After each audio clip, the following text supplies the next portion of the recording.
주는 그리스도시요 살아계신 하나님의 아들입니다 라는 베드로의 고백이 있은 후 예수님께서는 자신이 반드시 예루살렘에 가서 많은 고난을 받고 죽임을 당하고 제3일에 살아나야 할 것을 제자들에게 밝히기 시작하셨습니다. 베드로의 고백, 그 고백이 있은 후에 비로소 예수님께서 자신의 고난과 죽음, 부활에 대해서 제자들에게 밝히기 시작을 했습니다. 그동안 이에 대한 직접적인 언급을 하지 않으신 이유는 제자들이 그것을 받아들일 준비가 되어 있지 않았기 때문입니다. 사실 제자들도요,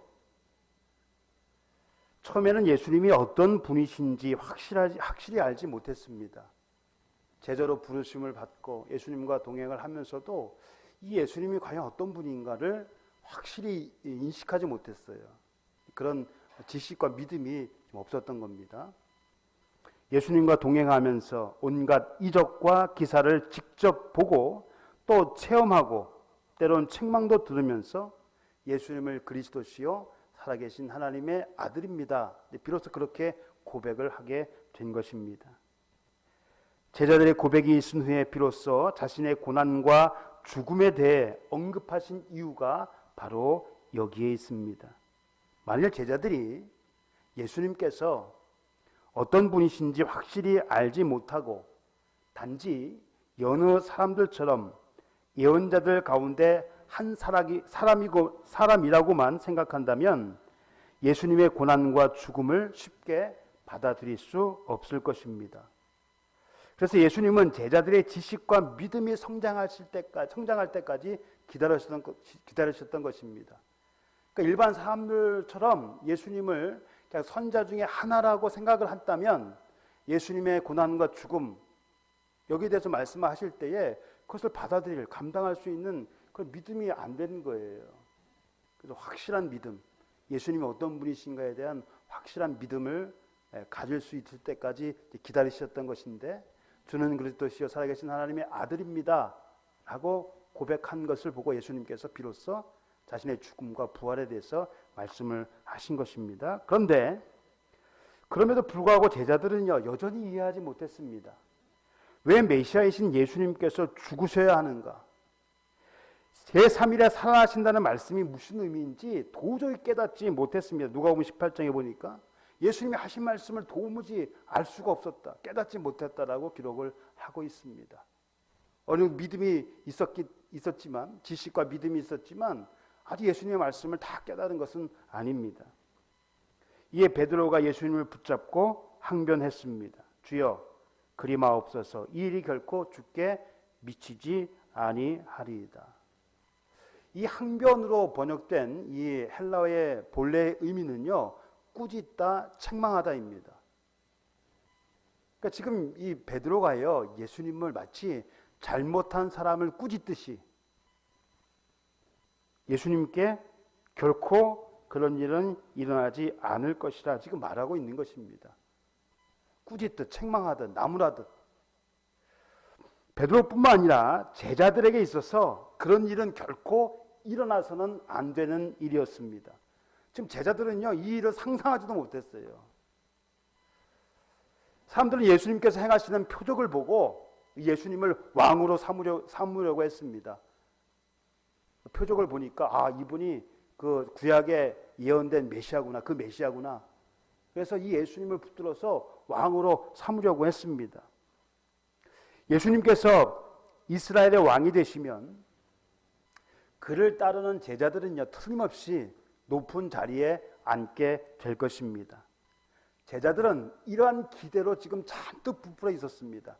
예수님이 왕이 되시면 우리가 높은 자리에 이제 앉게 될 텐데, 그래서 누가 더 높은 자리를 차지하게 될 것인가 하는 문제로 종종 다투기도 했습니다. 예수님이 왕이 되면 분명히 우리 예수님을 따른 사도, 12사도, 이 사람들이 높은 자리에 앉게 될 텐데 그 중에서 누가 더 높은 자리에 앉게 되느냐, 이것 때문에 서로 다투었단 말이에요. 그런 제자들에게 예수님의 죽음은 상상할 수 없는 일이었습니다.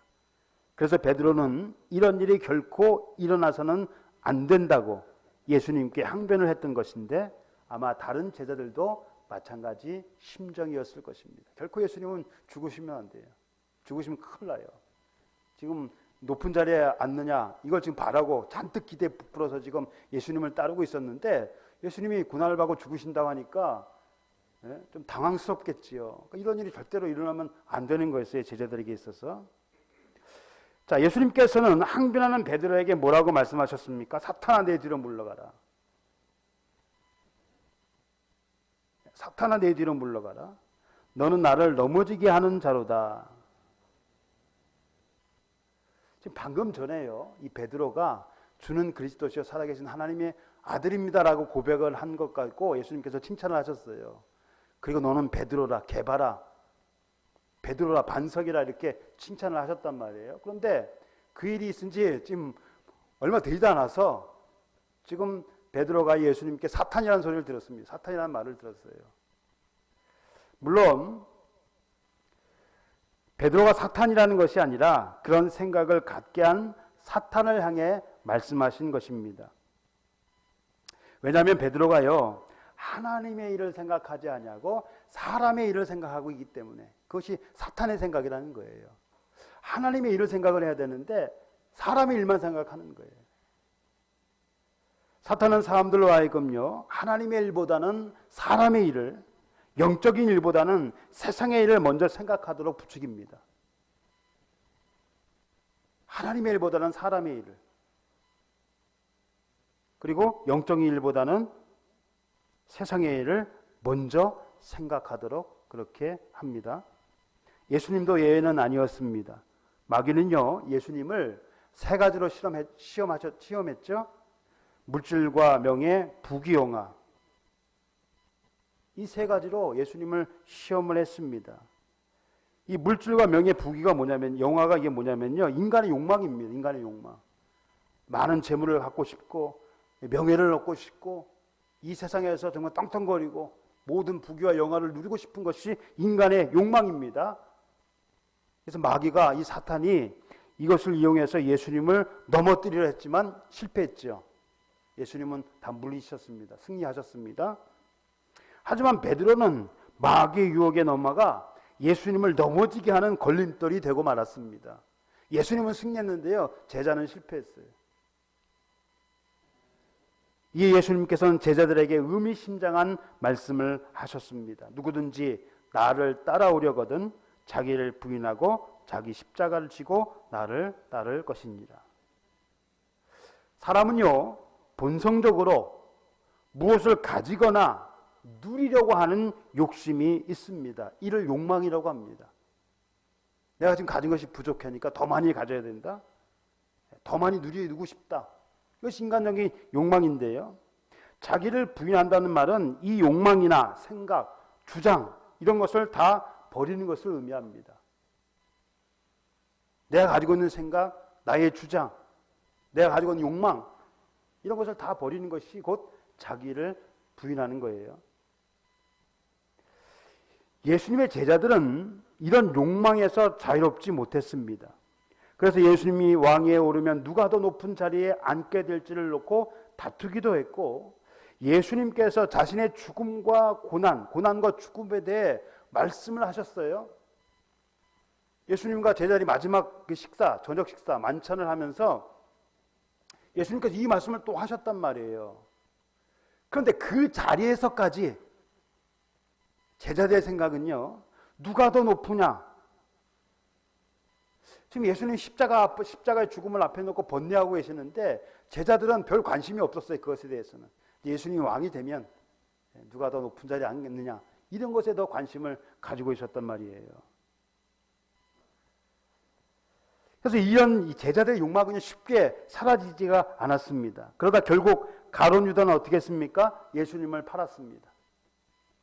베드로는 어떻게 했습니까? 예수님을 저주하며 부인했습니다. 지금 예수님께서 자기를 부인하라고 그랬는데, 나를 따라오려거든 자기를 부인하라고 했는데, 그러니까 예수님이 자기를 부인해야 되는데 자기를 부인하는 대신 누구를 부인했어요? 예수님을 부인했어요. 그것도 저주까지 하면서. 후에 베드로는 회개하고 제자의 길을 걸었지만 가룟유다는 스스로 목숨을 끊고 인생을 마감했습니다. 이렇듯 이기적인 욕망에 사로잡혀 있는 자들은요, 결코 예수님을 따를 수가 없습니다. 그래서 자기의 정욕과 욕심을 십자가에 못 박고, 예수님을 따르려고 하는 사람들은요, 자기의 정욕과 탐심, 욕심을 십자가에 못 박고 자기를 부인해야만 진정한 그리스도의 제자가 될 수 있습니다. 자기 십자가를 진다는 것도 같은 의미입니다. 예수님 당시 십자가는요, 중죄인이나 노예에 대한 사형 집행의 도구였습니다. 아주 중한 죄인, 노예, 이런 사람들을 사형시키는 그 집행 도구였었어요. 십자가에 내려진 죄는 자신이 못 박힐 십자가의 이 십자가 모형을, 십자가를 지고 처형장까지 가야 했습니다. 그러니까 자기가 못 박힐 십자가를 지고 재판정에서 처형장까지 지고 가야 됐어요. 예수님도 그렇게 가셨잖아요. 그래서 제자들은요, 자기 십자가를 진다는 말이 무엇을 의미하는지 잘 알고 있었습니다. 자기 십자가를 지고 간다는 말이 무슨 의미인지 잘 알고 있었어요. 한마디로 십자가는 고난과 희생을 의미합니다. 예수님께서는 자신을 따르겠다라고 한 서기관이 있었는데, 그 서기관에 뭐라고 말씀하셨냐면, 여우도 굴이 있고 공주의 새도 거처가 있을 때 인자는 머리 둘 곳이 없다 하시더라. 이 서기관, 이제 대부분의 이 바리새인들과 서기관들은 예수님을 안 따랐어요. 예수님을 시기했습니다. 쉽게 하면 자기보다 인기가 더 많으니까 예수님을 멀리했어요. 근데 이 한 서기관이 예수님을 따르기로 작정을 했습니다. 예수님을 보니까 말씀을 잘 하시는 거예요. 또 병도 고치고 이러니까 사람들의 인기가 많은 겁니다. 당시에 예수님의 그 사역 초기였기 때문에 별 반대 세력도 없었습니다. 그러니까 예수님을 따라다니면 인기를 얻겠구나, 이런 생각으로 예수님을 따르려고 했던 것 같아요. 그랬더니 예수님께서 뭐라고 말씀하십니까? 여우도 굴이 있고 공중의 새도 거처가 있으되 인자는 머리 들 곳이 없다. 무슨 말입니까? 예수님의 제자가 되면 많은 희생에 따른다는 겁니다. 고난과 희생에 따른다는 거예요. 인기 없고 좋을 것 같은데 그게 아니라는 겁니다. 예수님을 따르면 고난과 희생이 온다, 이런 것을 암시하신 말씀입니다. 자기의 모든 소유, 심지어 자기 자신까지 버리지 않으면 예수님의 제자가 될 수 없다고 했습니다. 내 모든 소유를 다 버려야 예수님을 따를 수 있는 거예요. 어떤 것에 집착을 하게 되면요, 예수님을 온전히 따를 수가 없어요. 그러니까 내 모든 것을 다 버려, 심지어 내 목숨까지 버려야 예수님을 따를 수 있다. 그렇게 지금 예수님께서 말씀을 하셨습니다. 예수님이 가시는 곳에는 언제나 많은 사람들이 따라다녔습니다. 하지만 그들 대부분은 제자가 되기 위해 예수님을 따른 것이 아닙니다. 예수님의 말씀을 듣고 배우고 그 말씀에 따라 살려고 예수님을 따랐던 것이 아닙니다. 단지 예수님으로부터 자신이 필요한 것을 얻기 위해, 자기의 필요를 충족시키기 위해 예수님을 따랐어요.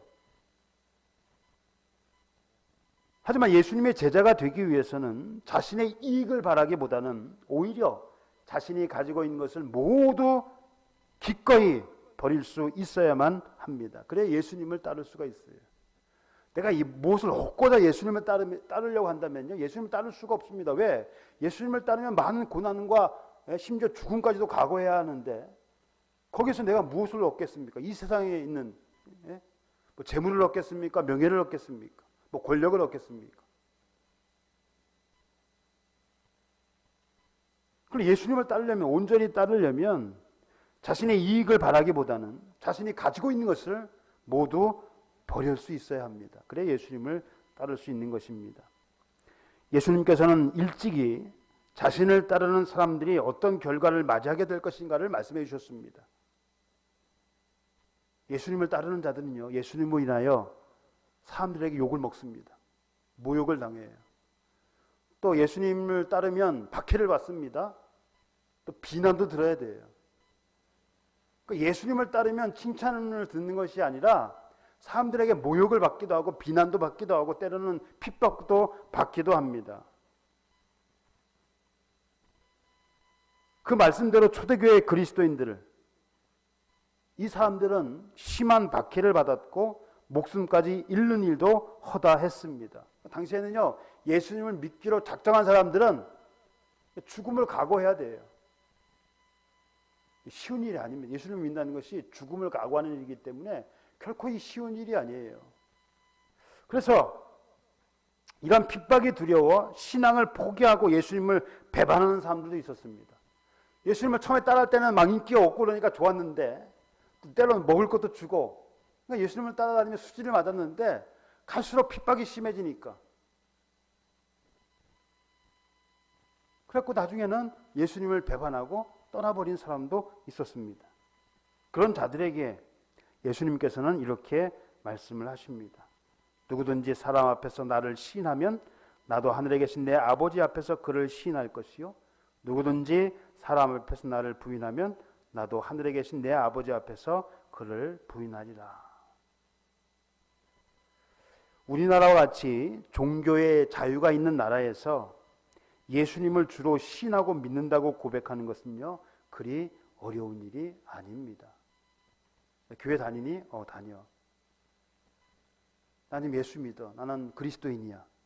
종교의 자유가 있는 곳에서는요, 어디서든지 내가 그리스도임을 떳떳이 밝힐 수 있습니다. 그렇다고 뭐 해를 얻는 것은 아니에요. 때로 뭐 직장을 얻을 때 좀 불이익을 당하는 경우도 또 있긴 있어요. 그러나 교회 다닌다고 내가 뭐 맞거나 그러진 않잖아요. 뭐 그런 집도 있을지 모르겠지만, 그러나 종교의 자유가 없는 시대 혹은 그런 나라에서 예수님을 주로 고백한다고 하는 것은요, 죽음을 각오해야 하는 일입니다. 지금도 많은 사람들이 고통을 받고 있습니다. 전 세계적으로. 또 그 가운데는 죽임을 당하는 사람도 있습니다. 예수를 믿는다는 이유로. 교회가 파괴되고, 자기 목숨을 위해 예수님을 부인할 것인가? 아니면 예수님을 위해 자기를 부인할 것인가? 기로에 서 있는 자들에게 예수님께서 말씀하십니다. 누구든지 제 목숨을 구원하고자 하면 잃을 것이요, 누구든지 나를 위하여 제 목숨을 잃으면 찾으리라. 자가 살기 위해서 예수님을 부인하면 결과적으로 어떻게 해요? 잃을 것이고, 내가 죽더라도 예수님을 위하여 살면 생명을 얻게 될 것이다. 예수님을 따르는 제자의 길은요, 재물과 명예와 권력이 아니라 고난과 고통의 길입니다. 구원으로 가는 길은요, 결코 편한 길이 아니고 넓은 길도 아닙니다. 구원으로 가는 길은 좁습니다. 좁아요.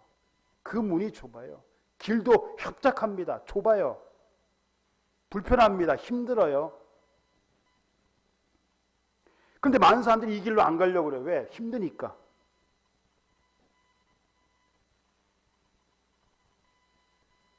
어떤 사람은 가다가 중간에 포기해버리고 맙니다. 그렇게 자신의 안전과 평안을 위해 신앙을 포기하는 사람들은 이 땅에서 생명을 구하게 될지 모릅니다. 그러나 진정한 의미에서의 생명은 잃고 말 것입니다.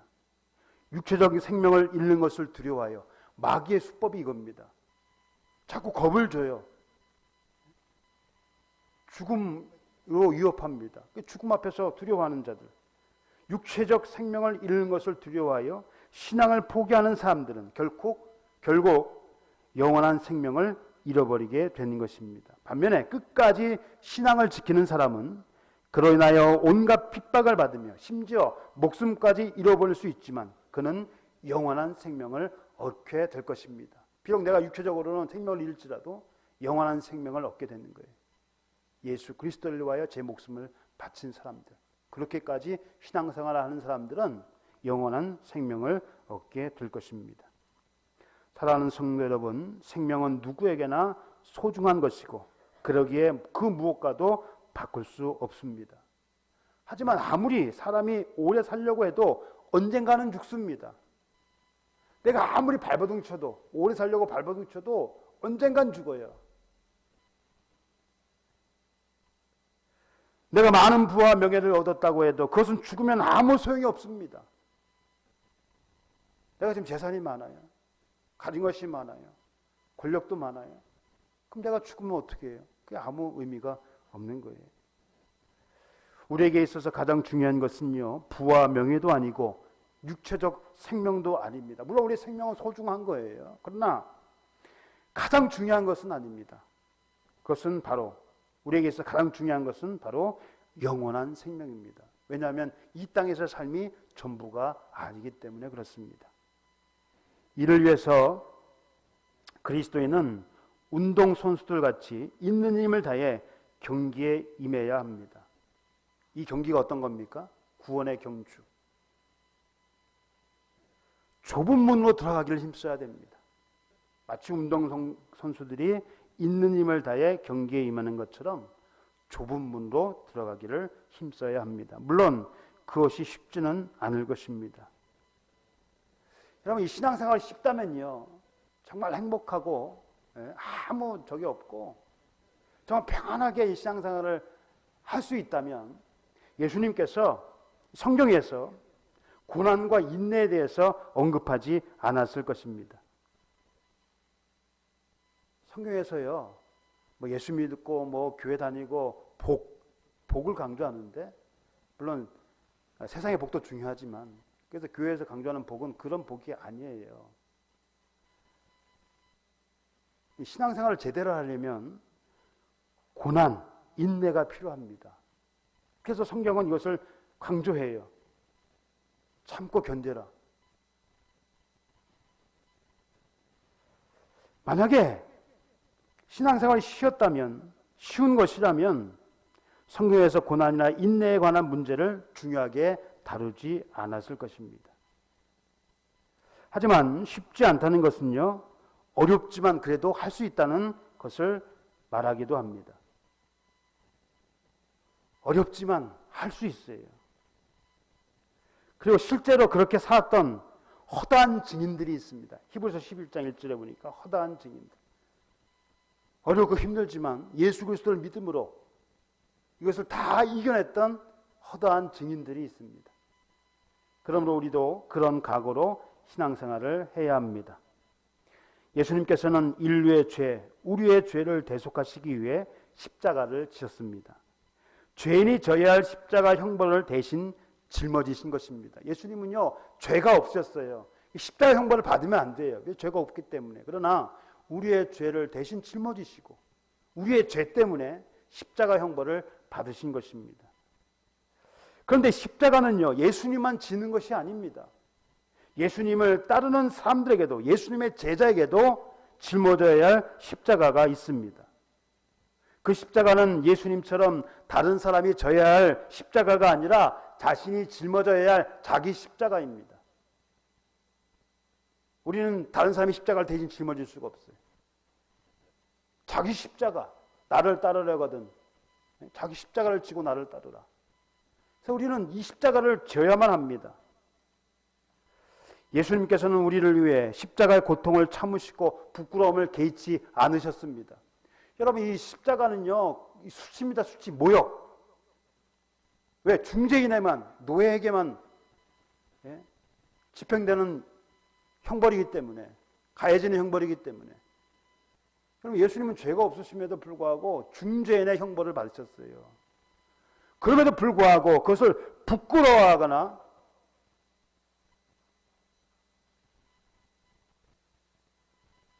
그 고통을, 그 얼마나 심한 고통입니까? 그 심한 고통을 참으셨어요.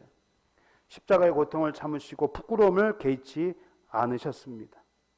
자신이 고통을 받음으로써 하나님과 사람 사이의 화평이 이루어지고 죄인에게 구원의 길이 열리는 것을 기뻐하셨기 때문입니다. 그 앞에 있는 기쁨을 위하여 십자가를 참으사 부끄러움을 개의치 아니하시더니 하나님 보좌의 우편에 앉으셨느니라. 내가 죽음으로써 하나님과 사랑 사이에 화평이 되고 구원의 길이 열리는 것을 예수님은 기뻐하셨어요. 그 기뻐하신 것 때문에 십자가의 고통을 참으시고 부끄러움을 개의치 않으셨던 것입니다. 우리가 십자가를 지고 예수님을 따를 때 지쳐 낙심하기 쉽습니다. 왜? 힘드니까, 어려우니까. 그렇지 않기 위해서는 어떻게 해야 되느냐? 좌우를 두리번거리거나 뒤를 돌아봐서는 안 됩니다. 신앙에는요, 뒤를 돌아봐서는 안 돼요. 좌우로 왔디 두리번거려서도 안 돼요. 표대를 향하여, 표대 대신 예수 그리스도만을 바라보아야 합니다. 우리를 위해 십자가의 고난을 참으시고 하나님의 보좌 우편에 앉아 계시는 예수님만을 바라보아야 합니다. 그럴 때 우리는 힘을 얻고 지쳐서 낙심하는 일이 없이 자기 십자가를 지고 예수님을 따를 수 있을 것입니다. 그렇게 되기를 주님의 이름으로 소원합니다.